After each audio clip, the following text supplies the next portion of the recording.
ભ્રષ્ટાચારની પણ એટલી બધી વિગતો બહાર આવે છે.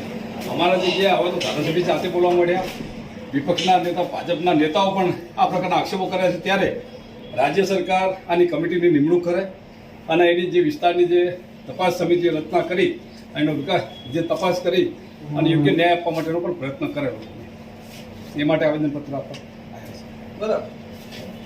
એક કોપી કરજો, એક કોપી મોશન કરી લેવા.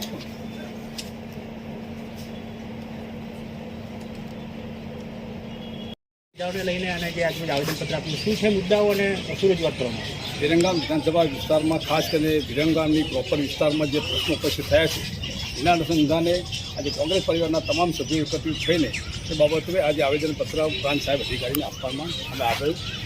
ખાસ કરીને વિરંગામ વિધાનસભાના પ્રોપર વિસ્તારમાં ગટરના પ્રશ્નો હોય, પીવાના પાણીના પ્રશ્નો હોય, એટલો ત્રાહિમામ કરે અને ભ્રષ્ટાચાર સિવાય બીજું કંઈ આ વિસ્તારની અંદર થયું નથી.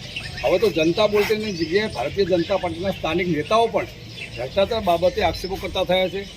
અમે આજે પ્રાંત સાહેબને મળીને બાબતમાં રજૂઆત કરવામાં આવી કે સ્થાનિક લેવલે ઉચ્ચ સ્તરીય બેઠકની કે કમિટીની રચના કરવામાં આવે, વિજિલન્સ તપાસ સોંપવામાં આવે અને આ વિજિલન્સ તપાસ દ્વારા વિરંગામ પ્રોપર શહેરમાં જે જનતા હેરાન પરેશાન થઈ રહી છે અને સ્થાનિક નેતા વરુણ પટેલે પણ 45 કરોડની આ ભ્રષ્ટાચાર બાબતમાં રજૂઆત કરી છે. ત્યારે મારે આજે કોંગ્રેસ પરિવાર તરફથી ઉચ્ચ સ્તરીય માન્ય મુખ્યમંત્રીશ્રીને પણ વિનંતી છે કે એની તપાસ કરો તમે અને આ વિસ્તારની અંદર શું ચાલી રહ્યું છે એની તપાસ કરવી જોઈએ.